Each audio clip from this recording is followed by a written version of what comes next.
correct. I'm Alex, and that's Phil, and it's the 45th anniversary of Jaws. Yes. Very exciting. So we're going to talk about Jaws. And it's also a special occasion because you haven't seen Jaws. You're a Jaws virgin. Yeah. Nothing but great stuff to say about this movie. Yes, when I saw Jaws, all right, I collect license plates, so I had to get like a replica license plate. Yeah. But it doesn't stop there, because it developed my love for sharks. Yeah. I got some shark hats, right? Put this on you. Mine says Cape Cod. I know it was filmed in Martha's Vineyard, but it'll have to do. Hat thing. I got a shark tie that I wear for job interviews, which is pretty nice. The shark stapler for my notes. Did you need a staple in your notes, though? Salt and pepper shaker, shark bracelet thing that you can put on like your fridge door. Gives a little hug. It just kind of hugs things. There, and then I got stuff for our table, man. This big guy here. Yeah! Oh my god! Dun-dun! No, Dun-dun! Stop! Dun-dun! We don't have space for this on the table. Put My it down. shark! No! Ground rules. We each have 3 points written down. We're going to take turns going back and forth. If we agree with each other, we get a shark above our heads, obviously. This shark, actually. If we disagree, we get a red X. Oh. How you doing? You okay? Oh, you good? It smells. Yeah? Okay, there is no space for this in the frame. Go away with that now. He was a better co-host than you anyways. Shark swallowed me whole. Dark-haired guy run by, Chief. Dark-haired guy go in the water. Shark in the water. What are you talking about? I'm talking about a him, Ray. As much as I want to talk about this movie, I want to hear from the Jaws virgin on what they have to say about it. Okay, Phil. One thing that stood out the most to me was the visual cues it gave you in the storytelling. And just some examples, there's that really cool shot through the window, through the jaws of the skeleton. They're sailing into the belly of the beast, right? Mm-hmm. The bird's nest. When Quint was up in the bird's nest, he looks a whole lot like the crucifixion. I could tell in that moment he was going to be the sacrificial lamb, and I was right.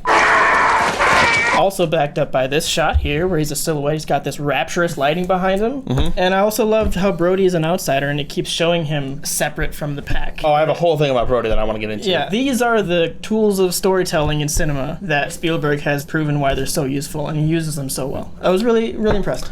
I agree. Obviously, the big takeaway for most people watching this is the shark, right? But when you rewatch the film multiple times, you start to see the characters in it. Because it truly is a character development story that focuses on the core 3 guys. And I love watching Brody grow as a character. Every time he's in a scene with another person from Amity, he just has all this confidence that he knows what he's talking about, despite being afraid of the water and new in town. And it's such a shame because he's the chief of police and he has no respect. We're going to try and use shark spotters on the beach. Are you going to close the beaches? Yes, we are. We're also planning to bring in some experts from the Oceanographic Institute on the mainland. Only 24 hours. I didn't agree to that. Even then, when he's not being listened to, you can see the frustrations come out. You could see that he generally has a care for this town and these people. It's honest to God surprising that he didn't get a Best Actor nomination at the Academy Awards. I also loved how the moment he shoots the shark is when he is submerged in the water, which is pretty cool. Everyone talks about the shark, but it's amazing. It's an amazing trio of characters, really. Yeah. I agree. Since this is going so well. Nope. No, stop it! I was also impressed with how fleshed out the supporting characters were. Okay. The mom on the beach was not just a mom on a beach. She was motivation to our protagonist. We saw her as a widow, and I also really loved the mayor. The mayor was not just suit money man. He had a moment of pathos. Yeah, so they're not all just stock characters there to move the characters, like the main character's journey forward. Just think back to the helicopter guy from Jurassic World. The only thing he does is like fly a helicopter. Okay. You're sure there's nobody else who can fly a helicopter? We don't need anyone else. I can fly the helicopter. What a great character! It's hard to say something about this film that hasn't already been said before, but I have an observation, if you will.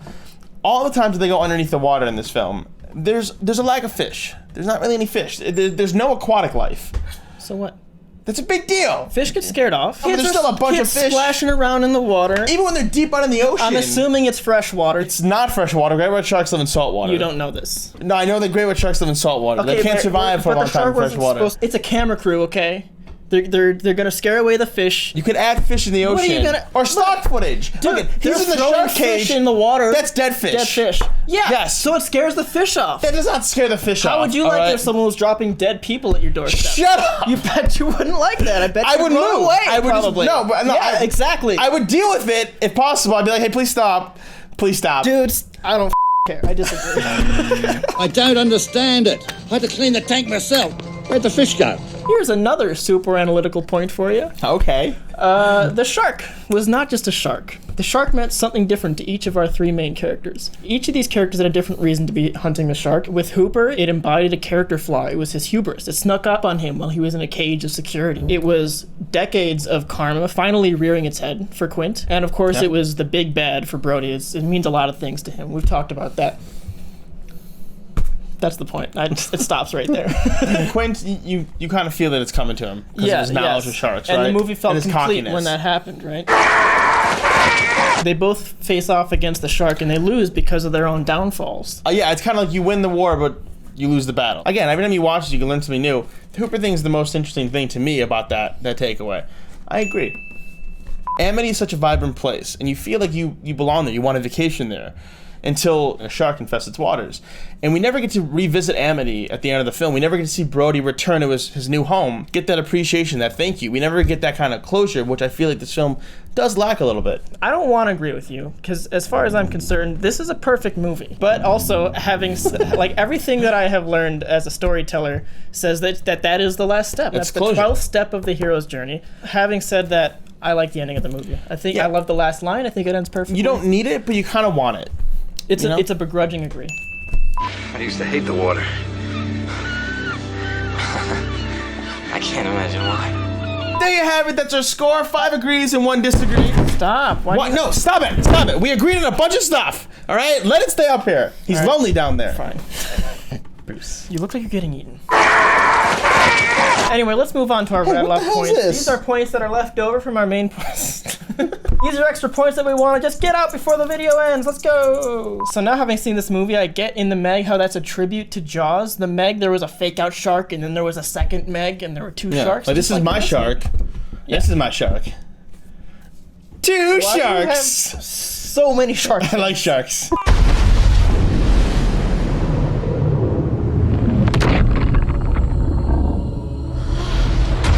I'm not catching the day. I got this big old shark hoisted up here. Gonna gut it. I'm gonna eat what I can. I'm gonna make a trophy out of it. Oh yeah, it's gonna be a good old time. That's not what a fisherman sounds like. In all honesty, the shark didn't scare me that much. What scared me was the... Good God! That's a great jump scare. I really want to name my future son Bruce after the mechanical shark. I have a problem. Hello. Name's Bruce. I can't think of a better way to introduce a character than how Quint was introduced. Ah, stop! Oh, but he's so cool! Ah! One question for you, Alex. You're 27. Spielberg was 27 when he directed this movie. What have you done? What? I have a YouTube channel. So I've seen the documentary and I've been on the Universal Studio Tour many times. I've heard the story of how they had so many difficulties with the shark. The shark is not working. So much more appreciation every time I saw the movie now. I got a pennant from the Universal Studio Tour. Why do you have so many props? Jaws. You have so many... No, stop. Alamo Drafthouse did this thing where they screen Jaws in the water and you're sitting in a raft. I was able to do it. I suggest you do it if you're a big Jaws fan. It adds a whole nother element to the film. I've always wanted to do that. That's it for this act. Thank you for watching. Personal we space. got a movie videos coming out for July 4th weekend. We're going to be doing an Agree Disagree for Independence Day. Very exciting. Also, Phil doesn't like the movie. Let us know in the comments below, what is your favorite type of shark? Mine is the hammerhead. Street sharks. Good one. Street sharks. Good one. They stand for everything right. Street sharks. Like and subscribe or don't because you have free will.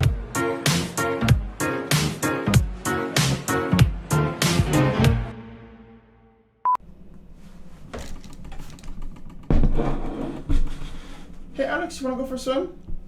Wanna go for a swim? Wanna go for a swim? No thanks, Bruce. Okay.